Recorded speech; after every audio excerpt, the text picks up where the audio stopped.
Hi, Paul. Hi Dale, how are you? Paul, how are you doing? Very good, very good. Welcome back. Thank you very much. First of all, I'd like to acknowledge you were spot on your call of lower euro several hundred pips ago. Nice work. Thank you. Thank you. So we have pretty unanimous opinion now. It wasn't as unanimous when you were bearish 6-7 weeks ago. Could the dollar be running into some potential resistance, and is this wave in the dollar starting to look exhausted to you? We had a nice pop in the pound. Where are you at in the markets now, Paul? I think a lot of people are thinking that the dollar's run out of juice a little bit. I'm just going to share my screen here. To be honest, I think GBP US dollars on a pullback at the moment, but it's ready to pop back up again. Yeah. This is the weekly chart, which is setting up very well. We've had the strong bullish trend all the way from July, right. And then this recent bearish pullback has behaved, extremely well, just like a wave 4 pullback should do. Very orderly. Very orderly, and again, probably some of that is to do with it being August. But it's pulled back for the first time into the oversold zone against a very strong bullish trend. But we're now finding that it's finding its support level. If I just zoom in a little bit on here, these are potential other support levels. But what we've got, usually we take a fib retracement between waves 2 and 3. And 80% of wave 4 pullbacks happen between 0.25 and 0.382. The 382 seems to be acting as support at the moment, with this support level. So we need to get back above this this level here. 65, 65 and a half, 66 would. Yes, 66 would make me. Okay, so your wave give me more comfort, I would say. Your wave count implies a new high in the pound down the road. Yes, yeah, definitely. We're looking at around about 1732. Okay, wow. Above the 17300, but it's got to it's got to prove itself. But we need that support to hold, and it needs a good movement back out of it. I mean, this trend channel is so tight; it's unbelievable. You don't see that very often. That's nearly 100%, 99.6%. This is, everything is. Even when we look at the oscillator here, I'll have to zoom in a little bit because we're right at the 0 pullback point right now, and a wave 4 pullback is anything between 90 and 140% of the wave 3 highest point on the oscillator. So this is, we're at a critical time now for this support level to hold. If we go to the daily, if I just move that off screen, bring the daily on. What's interesting on the daily, again, you can see that we've broken that that major bullish trend from July.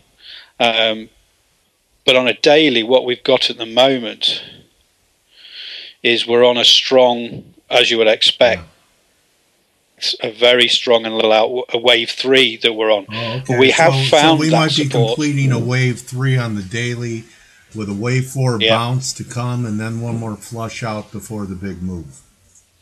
That's correct. Okay. And it might come back up as far as the 1675 area around about here, before it then tries to go back down again. But it's just interesting to see the difference between the weekly and the daily. But they all tie in together. Again, critical, I think, over this week and next week to where this pair goes.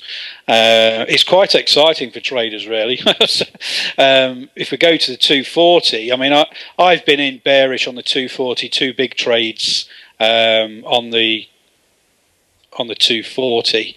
I mean, this just shows the extent of that bearish trend on the 240. I got in around here. got out here, got in here, got out there. At the moment, I'm not really interested because it is holding on quite a lot to this this support level, as we've seen from the previous from the higher time frames. But interesting, my software's put this current bar grey, and this is an XTL breakout type of chart. So from red to grey, is bearish. From red to grey is neutral, going from bearish to neutral. Yeah, that's right. And what I'd like to see now is a 2 or 3 more bars on the 240 in grey, get me above this support level, and then we should go blue. And there's not been a blue bar on this chart for a long time. Where are we? So we're back at the beginning of July, before the blue bars. So for this grey bar, first grey bar is fantastic. And this platform is the GET platform. What's the platform? It is, yeah. It's the advanced GET it's nice. platform, and I tend to use this XTL breakout along with my Elliott wave theory type of strategy, to get in on trades slightly earlier with Forex. I got in on a US dollar CHF trade on Friday very quickly, and took a great profit on an XTL breakout. So keeping the overall trend in mind and using the longer time frames, and what it's doing on those longer time frames, then I go down to the 240, 120 and 60s and look for potential trades, really. And if we pull the 30 over at the moment, this is quite interesting. On the 30-minute now, we've had this over the last few days where we've gone back up again.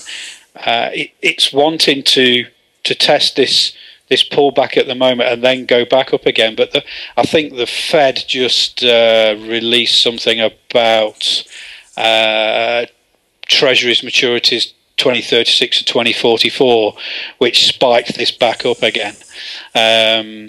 But even if we go down to 15 and 13, on these shorter time frames, we still had that wave 3 high. It's tested it and it's coming back down again. So, but I like a 13-minute because it smooths things out. Everybody's on the 15, the 30, the 60 on the hours. So I was saying, I bought it yesterday when the euro made a new low and the pound didn't, and booked it up here. So based upon this, is what, your 30-minute time frame? This is 13. Let's go back to 30. Sorry, yeah. 13 minutes. Yeah. Wow, that's something I've never seen anyone use, a 13-minute time frame. How did you come up with that number? Well, about 3 years ago when I started using advanced GET, I was of the normal, the 5s, the 15s, the 30s, the 60s. But one of the traders said, everybody's trading those time frames and looking very closely at those time frames. Perhaps to smooth it out slightly, try a 13-minute instead of trading the 15-minute. So on the shorter time frame, he's been doing it for a long time, and actually it does work. One of my shorts on the GBP US dollar recently at the end of July was on a 13-minute time frame because it smooths the data out slightly rather than compared to the 15-minute. Give it a go. Honestly, sometimes it's a bit freaky, but it does work. Is 13 some type of natural number, fib number? Is there any significance about the number 13? I don't think so. In essence, what he said is he tried many years ago to break away from the norm. So all these institutional traders, all the traders on the floor, are basically sticking to the 5s, the 15s and the 30s. Right. So what he tried to do is try and find a time frame that smoothed the data out slightly and allowed him to get into trades that perhaps didn't quite trigger on a 15 or a 30. But in the back of his mind, he knew there was a long trade on there, but it wasn't quite setting up okay. So, and it helps me a lot where a lot of the time on these shorter time frames, I'm looking for stochastic trades. So I'm looking for this stochastic to come back again, pull back against this longer term bullish trend, but I need it to go into the oversold zone. And sometimes it might just tip and not quite go under on the 15-minute chart, but on the 13-minute chart it will go over, and it just smooths it out. You get a slightly better trend channel when you putting them on there. Let me just pull that off a minute. So based upon this 13-minute chart, the wave 4 pullback zone would be around 165.60 would be an area to consider along for another push up. Yeah, sorry, I just lost it there. So I've used my 240 and put the 13-minute on it because we are trading in this zone now. So yeah, we're looking at around about. Let me get rid of that so you can see it. It's okay. So yeah, the 16580 mark. Let me just put the fib retracement on there. I just want to make sure. Yeah, it needs to come around to the 0.382 fib seems to be acting as support at the moment. Okay. So we perhaps need it to come down. We need the stochastic to cross over as well in the oversold zone, and my oversold zone is quite tight at 25. I know some people use 30. And you can get even tighter at 20, but you'd never get into a trade. So yeah, it needs to get into the oversold zone really. So we need a further pullback towards that fib 0.382 line for that to happen. But yeah, there is a potential for that to happen today, and we're talking 1, 2 in the next 3 or 4 bars. So in quite short time, I have a PTI indicator here, which measures the closes and the opens, and it measures them from in the wave 3 to this current wave 4, and anything over 36 is a good profit take index, meaning that this is a good pullback compared to the opens and closes in that wave 3 there. So everything's setting up well. We just need this to turn back down and get back below the into the overzone really. Okay. So we appreciate your look on the pound, breaking it down in all time frames, and your enthusiasm for what is developing in the pound. Anything else in the FX arena that you're as excited about, or have the type of conviction you have in cable? I was doing a mentoring session this morning actually, and we were discussing Australian dollar. So I go back to the 240. Yeah, that's a good one, because it's really held up quite well during this recent bout of dollar strength. Wasn't able to take out the 92 support level. No, and on the weekly, if you have a look on here, we've just hit major support on this wave 4 pullback. Okay, so if this is a wave 4, I was beginning to give up on that count, but I still thought that we still had a shot for 96 in Aussie. 97 is that what you're? We do. Okay. Yeah, and we're talking, conservatively here, sort of 95.69. So we're not far from 96, and this comes off because I was talking about trend reversals today, and this comes off a fantastic trend. This bearish trend hit its target right between the crosshairs. The wave 5 had a really tight trend channel. It broke it. The wave 4 behaved perfectly. So this was a good Elliott wave movement down.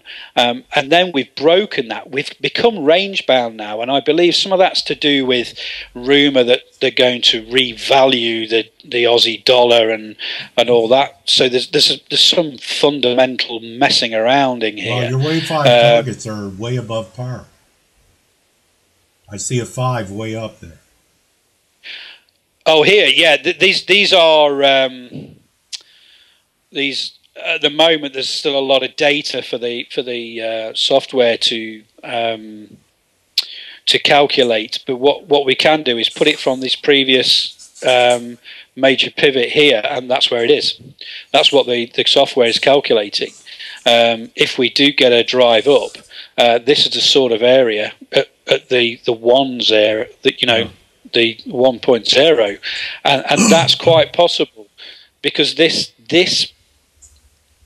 you know, this pivot here is critical. It was a major pivot that pulled back from this long-term bearish trend here, and then it continued hit the target. Though it will want to get back up here.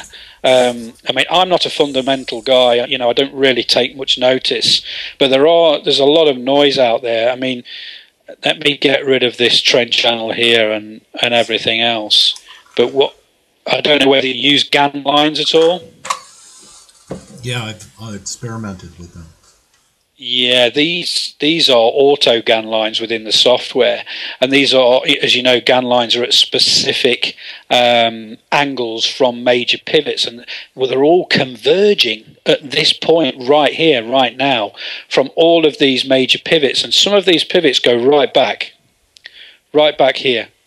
And they're all converging right now. So again, a very critical time for Aussie dollar.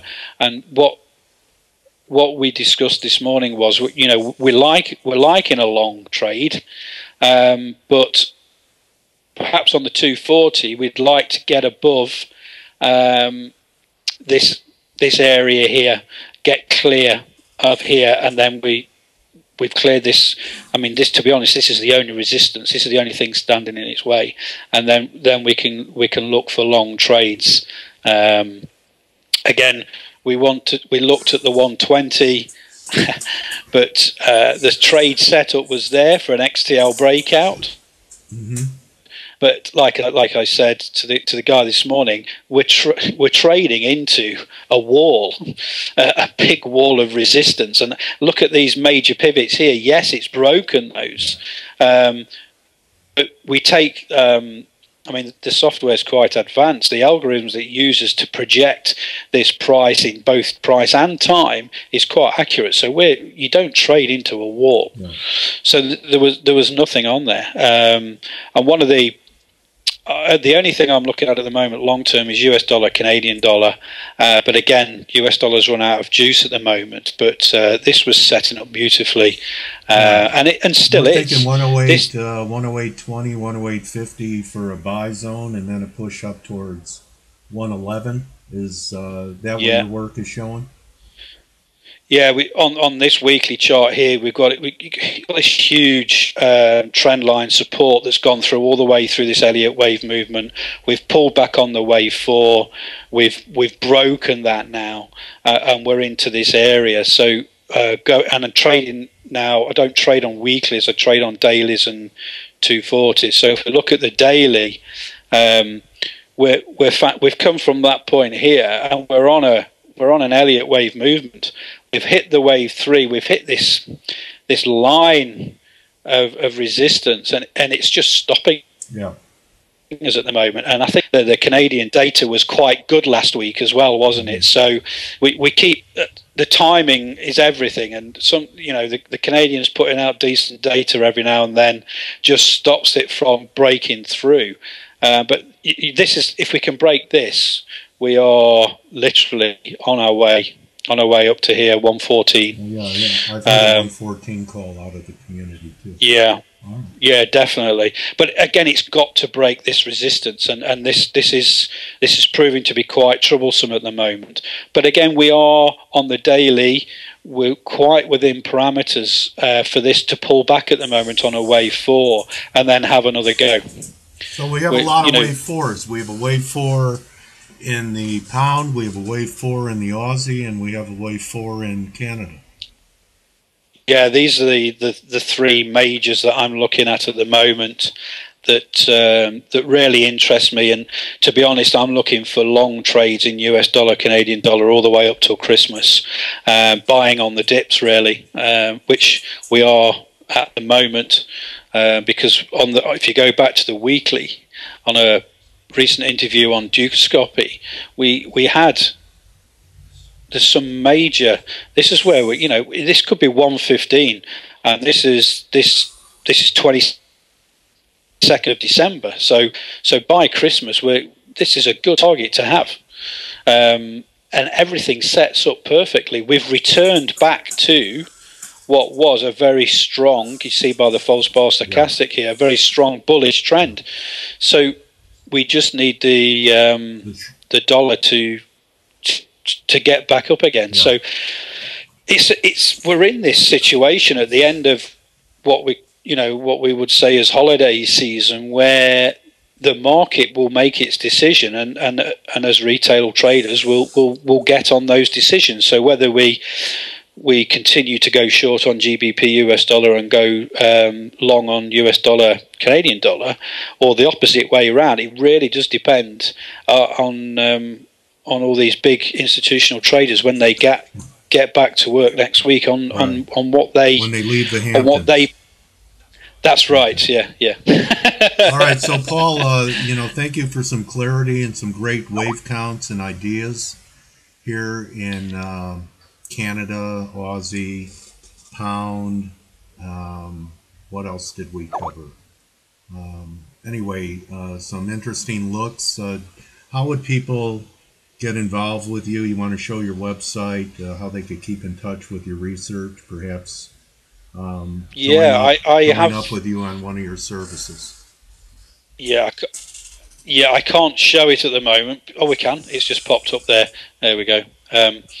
So I run my trades transparently on my website, which is wave5trade.com. Okay.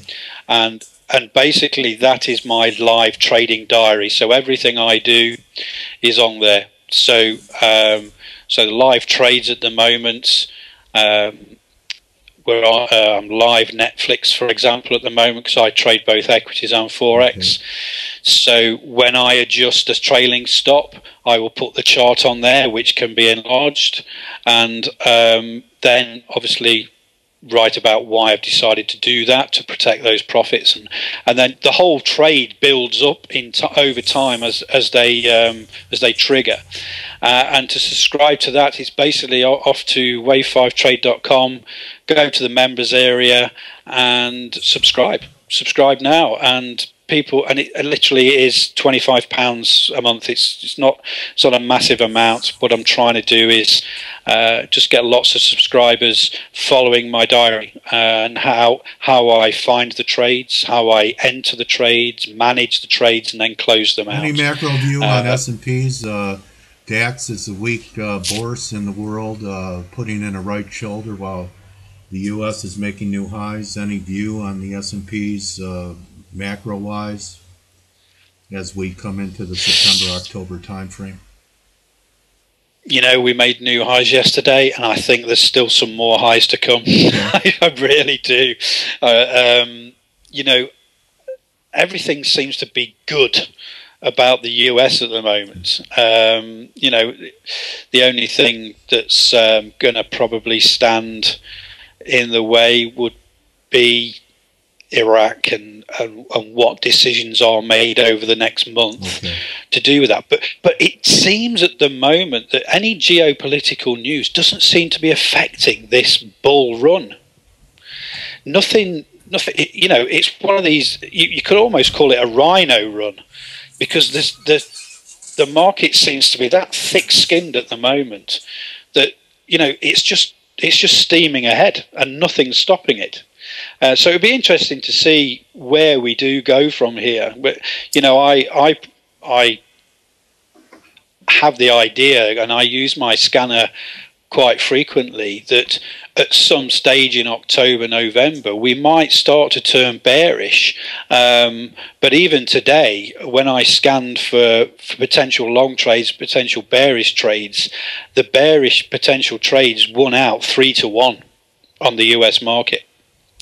and that's the first time I've seen that in a long time. To be honest, most of them were pretty rubbish and only just met the criteria, but it just shows that things might be turning. Okay. Well, thank you so much, Paul. We'll have to see. Yeah, thank you so much for spending your most precious currency with us, your time today, and giving us some great looks and ideas. And I encourage people to follow Paul. He's also very active on Twitter. You want to give your Twitter handle out to our community? Yes, it's at pbrat40+. Okay, my friend. Good hunting the rest of the summer, and let's get back together in the fall. Definitely. Thank you very much, and good luck. Okay, thank you, Paul. Thank you.